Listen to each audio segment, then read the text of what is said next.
It's a registered project with a CDM joint initiative. That's the Clean Development Mechanism under the Kyoto Protocol.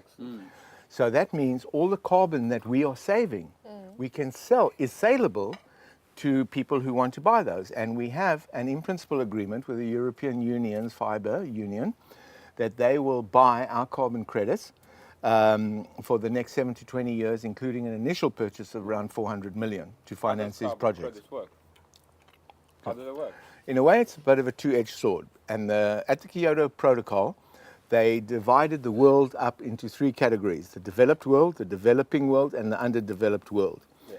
Now, of course, the biggest polluters in the world and the biggest carbon emitters are the first world countries, and now China is about to overtake the United States in that regard. So you cannot, as a developed country, say to a developing or underdeveloped country, sorry, you cannot pollute to the extent we're polluting. And so, well, you're doing it, why can't we? Yeah. So in order to alleviate that problem, they have created an incentive which says that if you can do business not as usual and you can save a measurable amount of carbon emissions, those savings we can buy as part of our quota, and therefore we'll give you money for that, and that will allow us to bring down our pollution levels, but Like within capable. Good karma point. In a way, yes. In a way, it's nice because, yes, it swings money from developed countries to developing and underdeveloped countries. So that part is nice. The part I'm not so crazy about is they're buying license to pollute more, in a way.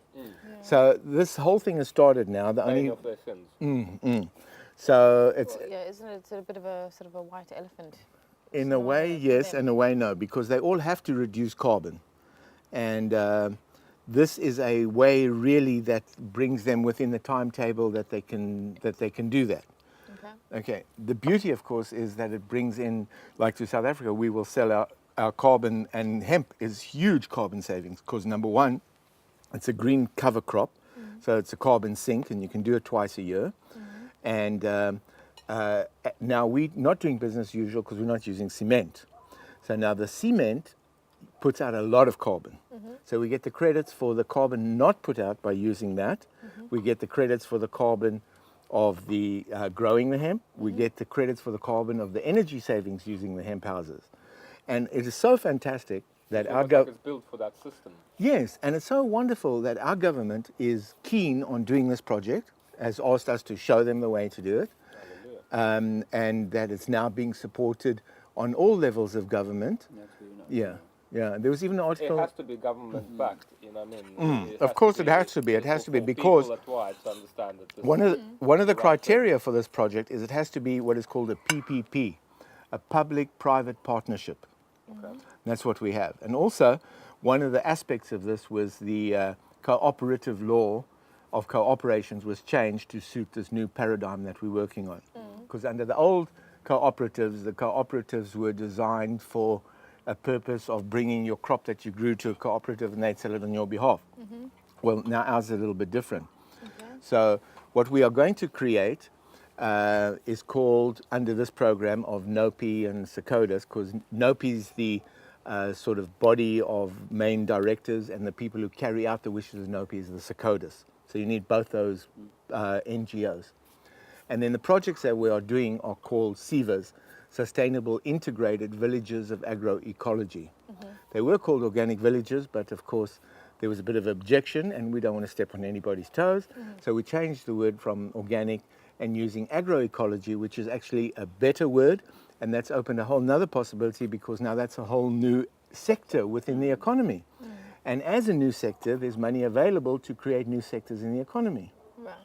So commitments are in place in terms of money being provided, paperwork is being done. The hemp protocol is written and is soon to be accepted.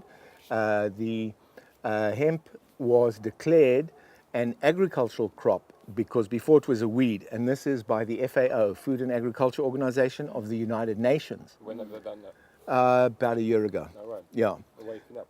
Well, they had to because many countries are growing it. You know, there are 18 new countries growing it because the old ones were all the Eastern European satellite countries and France. Because France didn't sign that 1961 treaty and agreement. Clever. So at any rate, that program is sort of going along. And we are hopefully planting the hemp in September. We had a board meeting, etc., with the people at Philippi and all of that, and they all approved, and everything looks fine and set for that. So we are hoping to make some meaningful change, because these integrated villages include producing food, organic sprouts like we're doing, producing innovative housing, and a whole integrated system that teaches people to make a living, not necessarily have a job, because there's a difference between making a living and having a job. So we'll have training centers, everything sort of together in that regard. We're looking at 4, possibly 5 pilot projects in the Western Cape. Fantastic. So it's a new lifestyle based on the philosophy of this, you know, sustainable working with nature. Very, very good to have it integrated at that level. Very good, because you can't solve 20th century problems with 20th century thinking. Well, it's got to be universal, ancient, you know, as ancient as this world itself thinking, which is all around us anyway. Right, so in the 21st century, and the time for the paradigm shift has come, time to wake up, take responsibility for ourselves, produce instead of being consumers, and make the planet green. On that note, we have some lovely dessert that is in the freezer Oh, that okay. I'm going to bring. More surprises, Fantastic. Joseph. Pardon? Absolutely. More surprises. I made this last have night. one. Wow. And it's actually a chocolate nutty thing, but there's no chocolate and there's no dairy in it. So you can tell me what you think of it. Enough for everybody.